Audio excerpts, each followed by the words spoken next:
Hello, I'm Catherine Medell, and today I'm going to be talking to you about Biblical Hebrew and other ancient Hebrews. I've been involved with Biblical Hebrew teaching since about 2010, and of all the languages that I've learned and taught, it's definitely my favorite. What was Biblical Hebrew? Biblical Hebrew was specifically the written language used in the Hebrew Bible, otherwise known as the Old Testament. It was used by scribes from both ancient Israel and ancient Judah, or Yehud, depending on which time period we're talking about. And it was used between pretty much the 900s to 400s BCE.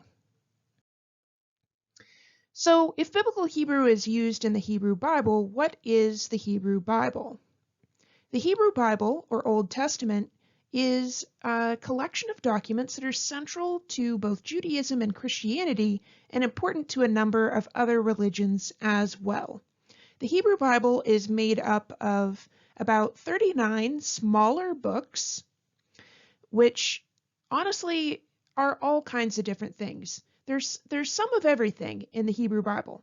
We have history, we have law, we have hero tales, we have ritual, we have wisdom tales, genealogies, songs, treaties, proverbs, letters, inventories, prophecies, love songs. We've really got everything. As you can probably tell from the name, the Hebrew Bible is mostly written in Hebrew, but it includes a few chapters of Aramaic as well in the books of Ezra and Daniel. Biblical Hebrew is only one variety of ancient Hebrew, which belonged to the larger family of Semitic languages. I'm showing you the Semitic language family, at least the broad strokes of it, in a family tree form on this slide. So the stuff closer to the top is older. You can see I've flagged ancient Hebrew for you with a yellow star. All of the other languages marked with purple stars are also taught at the UW. Somalian together with Aramaic and Moabite together with Hebrew inscriptions in the 6th quarter of Hebrew. So let's talk about this chart for a second. In the family of Semitic languages, there is a major division between West Semitic and East Semitic languages. East Semitic languages, which you can see there on the right, include Akkadian in all its manifold varieties. Akkadian is basically the language of ancient Assyria and Babylon, as well as Eblaite. West Semitic is a much more diverse family, which includes both Central Semitic, of which the best known member of that subfamily would be Arabic, and then Northwest Semitic, which you can see there on the left. Northwest Semitic includes many different ancient Semitic languages, including Ugaritic, Aramaic, Moabite, Phoenician, and of course, ancient Hebrew. There were a number of different types of ancient Hebrew. During the period from the 900s to the early 500s BC, there were at least 2 forms of written Hebrew in use in Israel and Judah, as well as many different spoken dialects. In terms of writing, we had standard biblical Hebrew and the Hebrew of the ancient inscriptions. There aren't actually a lot of Hebrew inscriptions that have survived, largely because of the kinds of materials they tended to be written on. But we do have a few, mostly administrative documents, whether those are in the form of letters or economic records. If you want to know about ancient taxes, we know about ancient taxes in Israel and Judah. Standard Biblical Hebrew and inscriptional Hebrew aren't terribly different, but Standard Biblical Hebrew does draw on more literary and poetic features. Now, what made Standard Biblical Hebrew standard? From the 900s to the early 500s BCE, Judah, and for most of that time Israel, were their own kingdoms. You can see them in the map there on the right. This map uses more Hebrew forms of the names. So instead of Israel, we have Yisrael. They're kind of in the middle in pink. And instead of Judah, we have Yehudah. a little bit farther to the south, so just south of Israel in yellow. You guys see those there? So these kingdoms had their own kings, their own capital cities, and their own temples. Now, those kings might sometimes have to pay tribute to the rulers of ancient empires like Egypt, Assyria, and Babylon, but for the most part, that wasn't too disruptive to the internal running of these countries. What that meant was both Israel and Judah could support their own communities of highly trained scribes, writing professionals associated with the king and his court and administration, or with the priests. These scribes, who would have grown up speaking Hebrew, surrounded by other people who mostly spoke Hebrew, highly trained in writing Hebrew, with access to libraries of scrolls written in Hebrew centered in a small region, were able to work together to create and preserve a fairly standardized version of written Hebrew, which was, of course, standard biblical Hebrew. This is the form of Hebrew that you'll find in biblical books like Genesis or Samuel or many others. Back to our types of ancient Hebrew, now kind of moving forward in time. Not all of the Hebrew Bible is written in standard biblical Hebrew. A number of books like Esther, Ezra, Nehemiah, Daniel, and parts of Chronicles are written in late biblical Hebrew, which was used from the later 500s into the 400s BCE. Now, what had brought standard biblical Hebrew to an end? They had such a good thing going. In the 700s BC, the kings of Israel had rebelled against the emperors of Neo-Assyria, which was a massive, massive and powerful empire in northern Mesopotamia. So if you're looking at this map, you can see Assyria there almost at the top of the map. You can see the label for it. The cities of Nineveh, Ashur, Kala, those were all very important Assyrian cities. But the Assyrian Empire actually included all the way down through Babylonia. They had a chunk of eastern Anatolia, and there were actually some periods when they'd come all the way down the coast of the Mediterranean Sea and taken over Egypt. So they were very, very impressive. Anyway, in the 700s BC, the kings of Israel rebelled against the emperors of Neo-Assyria. This was not very smart. Even though the emperors of Neo-Assyria were quite nasty, to be polite about it, Israel was not a very large kingdom, so this was not a great plan. Anyway, they rebel. In retaliation, Shalmaneser V, the king of Assyria, came and destroyed their capital, which was the city of Samaria, and carried away many of the people of Israel, deporting them to east of Babylonia, so hundreds and hundreds and hundreds of miles away. While some of the Israelites escaped by fleeing south to Judah, and others, the poorer people of the land, just remained in place and kept on doing their agriculture, the scribal community in Israel was gone.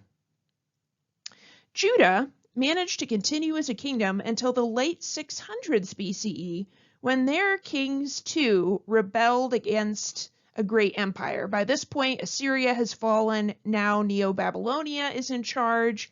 So their kings again rebel. Actually, they rebel like 3 times, which is really not smart. With the people of Judah then being deported by Nebuchadnezzar of Babylon on at least 3 separate occasions.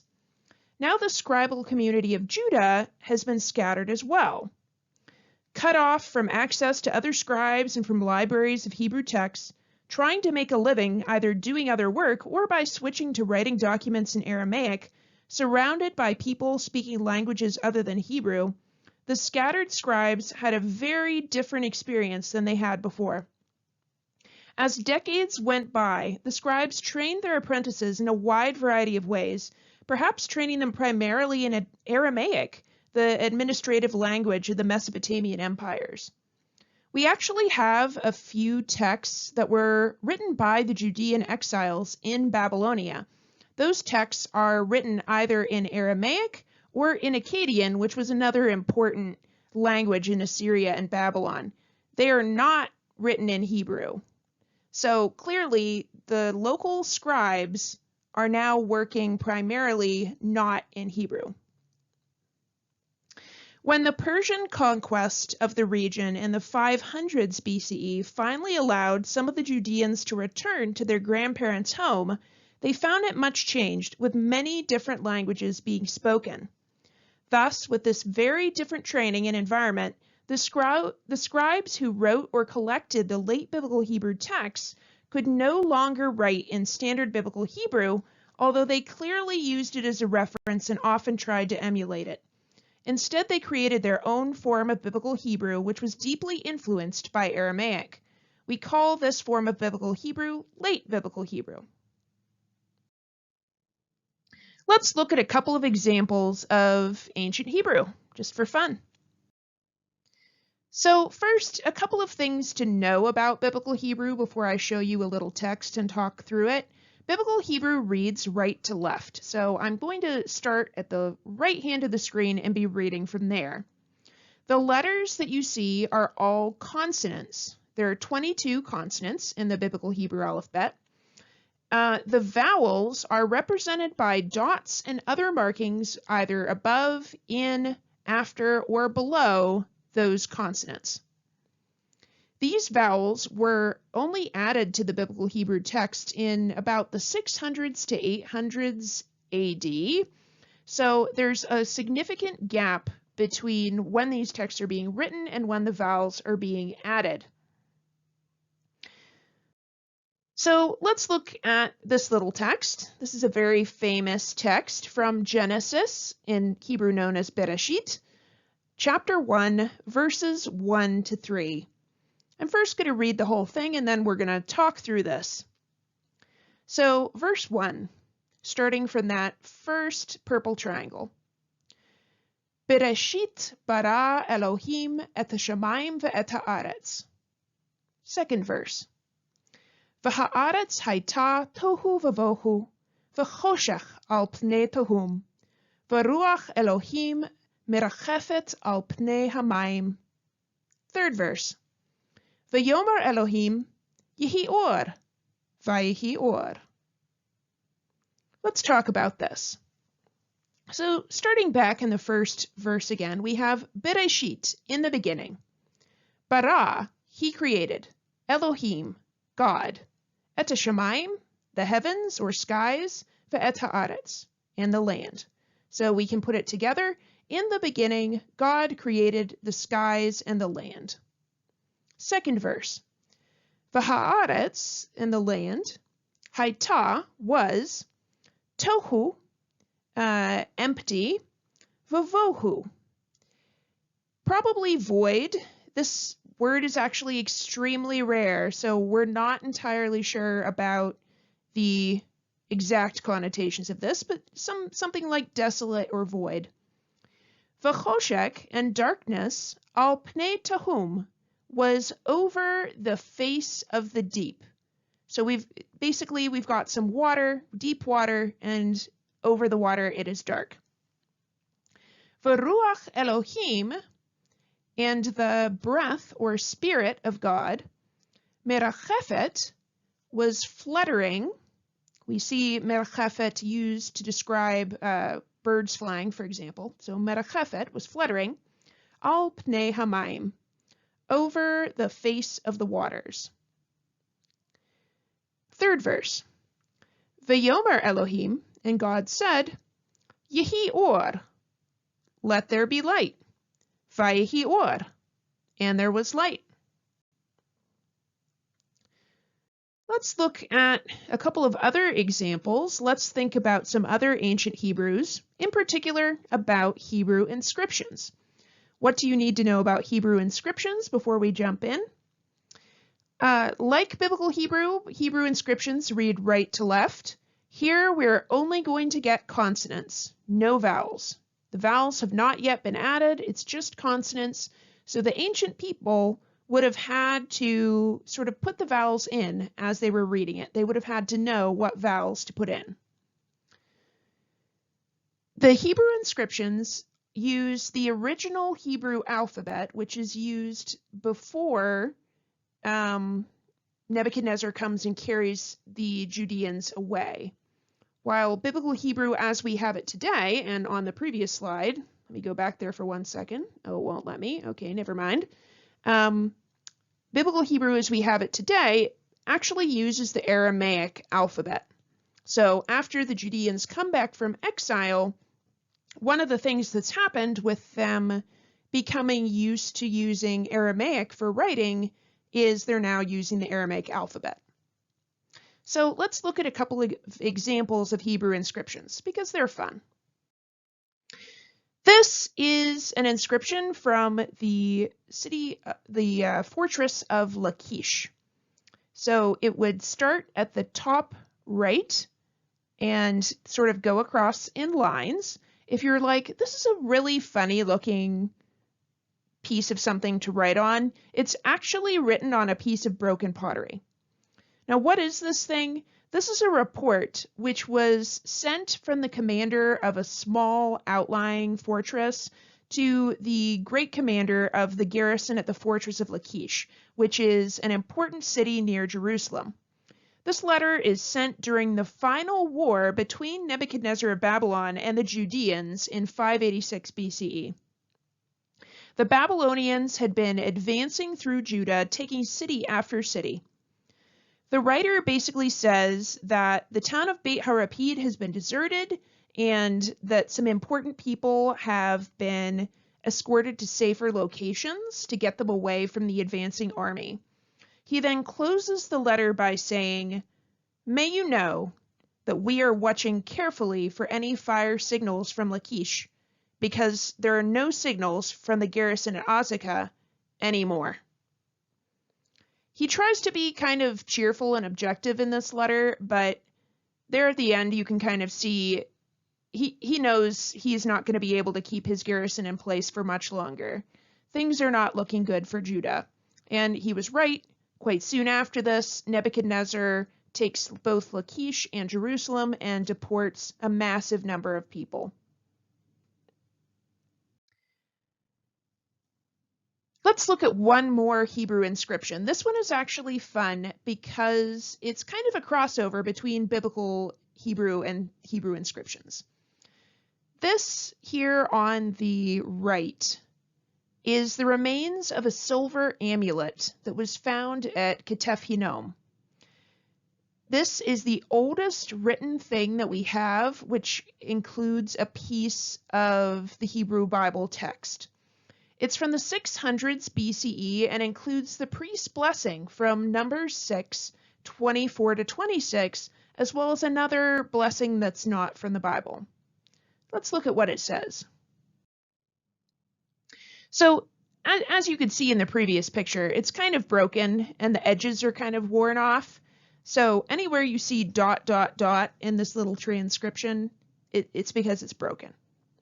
Okay, so we start out, we hear about there would have been something, and then the covenant and the loyalty to the one loving him and keeping probably his commandments. So it's starting out and basically trying to say that God will honor his covenant and be loyal to the person who keeps his commandments. And probably something about him living for eternity and keeping him from evil. For in him is redemption.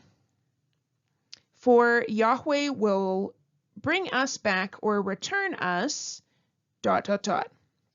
And now here the two lines at the end is where we get into the piece from Numbers. So it starts right in and says, may Yahweh bless you and guard you, and may Yahweh cause his face to shine upon, and we know from Numbers it would continue, may Yahweh cause his face to shine upon you and bless you, etc.